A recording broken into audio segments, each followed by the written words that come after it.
Hey guys, I'm working on a woodworking project in the midst of this coronavirus, and I've got somebody out there who's made a request for a necklace hanger, so they can hang their necklaces up and on display instead of putting them in a drawer or hiding them in a jewelry box. It's nice if you could display them. So I decided I'd take it up in my spare time since I've got so much, and I'd see what I could make. This person's been wondering what exactly it's going to look like while I'm making it. I'm still waiting on some materials, so it's... but anyway, I've got my whiteboard here, and I'm just going to make a quick little drawing of what I'm thinking of. I've got some spare scraps of oak and walnut out there. I'm going to make this piece about a foot by about, 6 to 8 inches or so. I'm not sure how wide that scrap is. And I'm gonna make little hooks underneath here, little brass hooks. And she says she wanted about, 15 or 20, something like that. Little brass hooks. And then so that it can hang on the wall, I'm gonna put some little brass eye bolts here. Then I thought, okay, well that's pretty basic, but it needs some decoration, so there was something involved. So this piece here, the main part will be oak. And my thought is, I've got some strips of walnut. I'll make a slice in the corner here. I haven't decided if I want to do 1 or 2 slices. I guess it'll just depend what I think it's going to look like. But I'm going to make some cuts here. And I'm going to insert some walnut slices here and here. And then I thought, well, that's pretty neat, but I want a name in here too. So I'm going to use a laser cutter and some epoxy stuff and put a name in here. And just say name, but we'll put a name there. And that's basically the idea of what I've got. So I'm going to go out to the shop and basically just see what I could find and make sure I can do this thing. But I was able to get all the brass pieces, and I've got the epoxy on order. So this thing should be a go. So here's what I've got here out in the shop. This is a nice piece of oak. It's pretty good, except for this last piece here, which you can see there's a big old knot right there. We don't want that. It goes all the way through to the back, so you can't really use either side of this. But the piece of oak, other than that, is solid. It's nice and flat. The table's a little bit warped as well, but the wood itself is pretty flat. It'll be fine once we cut off this bad chunk here. So I was figuring about 12 inches. Yeah, we could easily get 12 inches out of that. And over here I got a small chunk of walnut. I love walnut, it's so pretty. So I was thinking about how I'm going to make these strips. What I'm talking about is I want to take the corner here. It's at some little location in here. I'll have to measure out and see, but I'm going to make a slice with the saw at 45 degree or so, like this. And I'm going to put a band of this walnut in there. And I haven't decided if on the other side it needs a band of walnut. I guess it would match then. I'm not exactly sure how I'm going to glue it up yet. I'm thinking probably you'll need a clamp this way and then some kind of backer board here and a clamp that way, and that should get them glued up. Because you're going to save these corners here, these oak corners, and they'll glue back on over top of the strip of walnut goes in there, and then you'll have to cut it and true it up. I suppose I could make it a notch on either side. I don't know. I just realized I'm going to have to run this through the edge planer a little bit, because as you guys can see, I think you'll be able to see that the edge is not perfectly square there, which isn't going to look so great when I take it over to the router table later to put some nice edges on there. This side down here is pretty good, but I might still run it through anyway. So I'd said originally somewhere around 6 to 8 inches. Looks like I'm going to be coming up a little short of that, but this is still a real nice piece of oak. I don't really see any reason at this point not to go ahead and use it. So just a slight, there really is no plan here. It's just, it's trying to figure out what's going to look good. And so far that's what I've got to work with, so. All right, so I got my mark made at 12 inches, running from here to here. So I'm going to make the cut now and get this knot out of the way.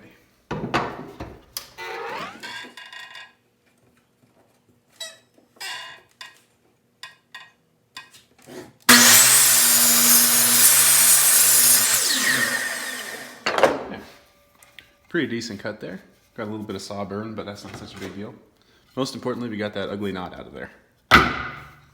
So, there's our piece of oak. Alright, this next little step here took just a little bit of planning, but here's what I've came up with. I've decided that on this piece here, it's going to look a whole lot better if the grain runs in line with the grain on the oak. See, the grain on the oak is running this way, and the grain on the walnut is running this way. If I was trying to be lazy, or if I was trying to save material, I would cut it this way along a strip, or this way, and I would just put it in there, the strip like this. But then you're going to have the grain of the oak running this way, and the grain of the walnut running at a 45 to that. Versus I think it looks a whole lot nicer if the grain runs in line with the grain on the other piece. So that's the way we're going to do it. But it just needs a little bit more measuring.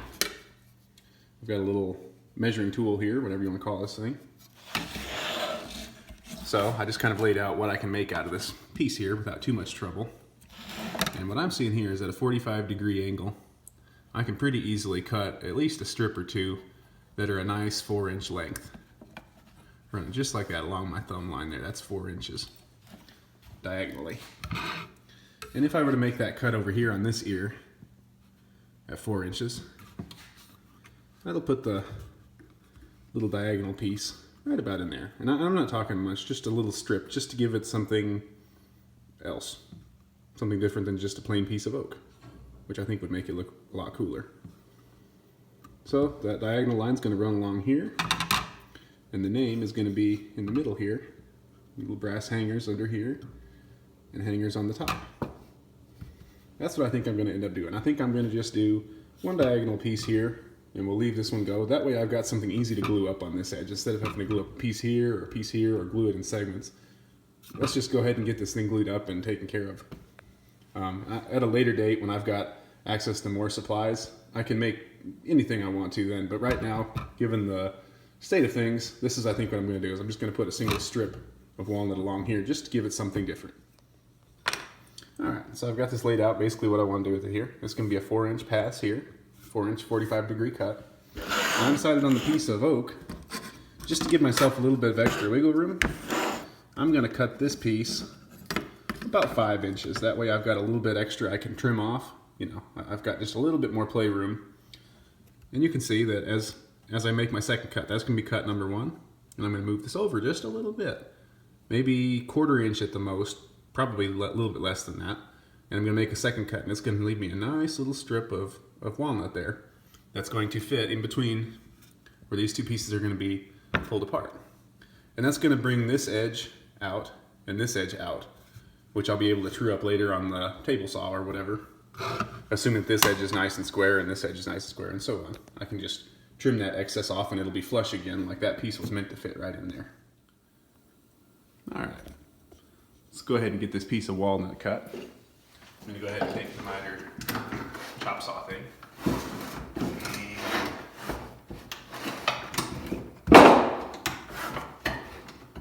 Set it around. I don't know, I'm making sure that this is actually 45.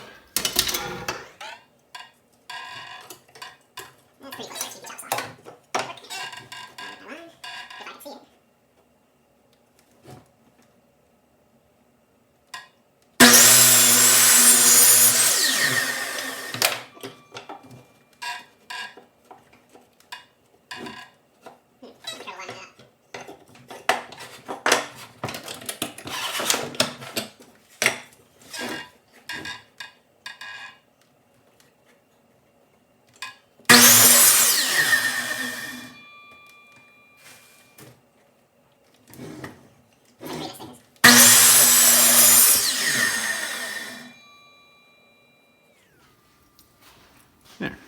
Now I've got a little strip of walnut. And this should be about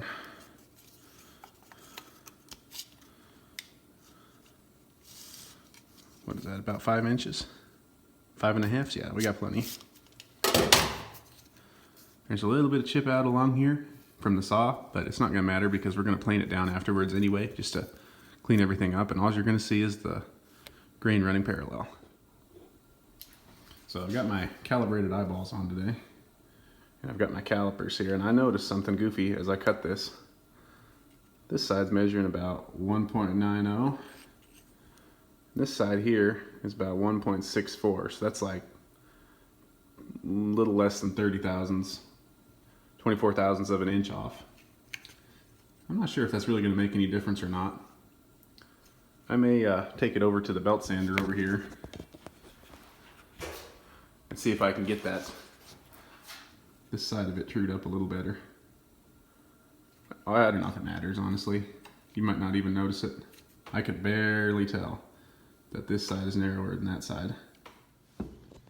So I realized that before I make this little 45-degree cut here, I needed to remember to take this thing to the edge planer to get these edges trued up. Main reason, just so that I can put this up against the fence of the saw and slice this off afterwards all nice. If I didn't do that now, it could be a little bit of a mess later.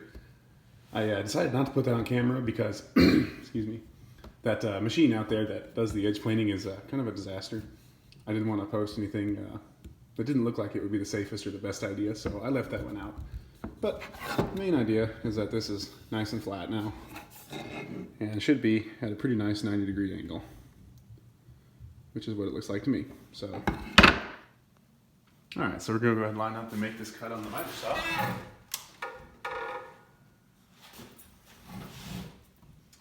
It doesn't have to be perfect either. I said that.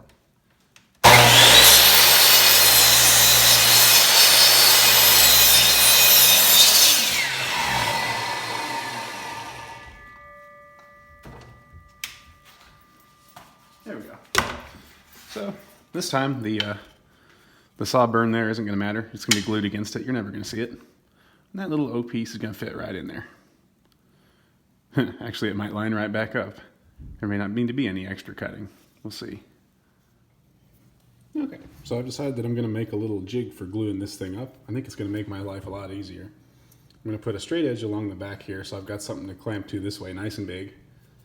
And then this way here, I don't want to cut this strip off quite yet because trying to get it to fit perfectly from here to here is going to be darn near impossible before it's glued and dry.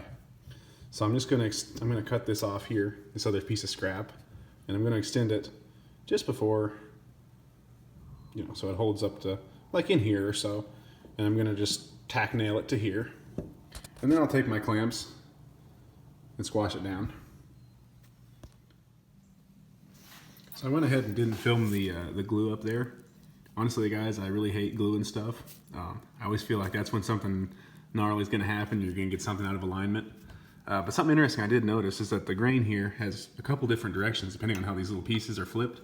So when I first went to glue it up, the grain on this little corner was going this way, which is not what I wanted. So if I was going to do it again, I'd make sure that I make extra special care that all the grain is lining up the way you want it, like I've got it here.